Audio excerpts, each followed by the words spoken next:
Computer வந்து எல்லாத்தையும் 0 and 1 தான் ஸ்டோர் பண்ணும். 0ன்றது ஒரு பிட்டு, 1ன்னா இன்னொரு பிட்டு. ஓகே. இது எப்படி ஆக்சுவலா ஸ்டோர் பண்ணுதுன்றத வந்து நம்ம வந்து எந்த மாதிரி ஃபார்மேட்ல ஸ்டோர் பண்றது இந்த வீடியோல என்னால முடிஞ்ச வரைக்கும் சிம்பிளா சொல்றேன். இப்ப ஏ இருக்கு ஆல்பபெட் ஏ. அத ஒரு 8 பிட்டா ஸ்டோர் பண்ணும். 8 பிட்னா 0s அண்ட் 1s வந்து 8 தடவ 01 000 இந்த மாதிரி 8 டைம்ஸ். அது கீழே கொடுத்துருக்கேன் பாருங்க. ஏக்கு என்னன்றத வந்து கீழே கொடுத்துருக்கேன். அதே மாதிரி 13க்கு 32 பிட்டு. ஏன்னா இன்டிஜர்ஸ் நம்பர்லாம் 32 பிட்டா ஸ்டோர் பண்ணும். 32 பிட்டுன்றது பெரிய வார்த்தை இல்லையா? 13ன்றது பெரிய இது இல்லையா?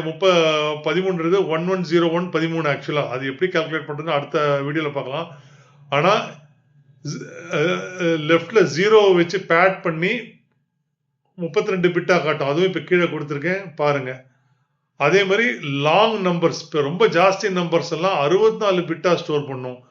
இமேஜஸ் எல்லாம் 24 பிட்டா ஸ்டோர் பண்ணும். எப்படி 24 பிட்டுனா ரெட் கிரீன் ப்ளூன்னு சொல்ற ஆர்ஜிபி இருக்கு இல்லையா? ஒவ்வொரு சேனலையும் 8 பிட்டு. ஸோ ஒவ்வொரு பிக்சலும் இமேஜ்ல 24 பிட்டா ஸ்டோர் பண்ணும். சரி, இதெல்லாம் ஸ்டோர் பண்ணுறது சிபியூ இதை தான் ப்ராசஸ் பண்ணுறதுலாம் சொல்கிறோம்.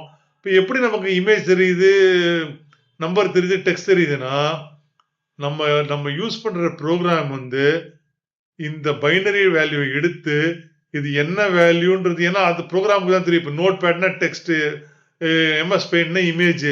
ஸோ அதுக்கேற்ற மாதிரி அது ப்ராசஸ் பண்ணி நம்ம ஹியூமன்ஸுக்கு புரியுற மாதிரி இன்டர்பிரட் பண்ணி கன்வெர்ட் பண்ணி காட்டுது. புரியுங்களா? நம்ம ஸ்கிரீன்ல பார்க்கறது வந்து ப்ரோக்ராம் இன்டர்பிரட்டிங் அந்த பைனரி வேல்யூ. மற்றபடி கம்ப்யூட்டரை பொறுத்த வரைக்கும் அது 0s and 1s தான். நம்ம அடுத்த வீடியோவில் இந்த 13லாம் சொன்னேன் இல்லையா? 1101 அது எப்படி ஆக்சுவலா 13 கன்வெர்ட் ஆகுதுன்னு இன்ட்ரெஸ்டிங்கான கான்செப்ட். அது அடுத்த வீடியோவில் பார்க்கலாம். தொடர்ந்து ஃபாலோ பண்ணுங்க, கத்துக்கோங்க. நன்றி.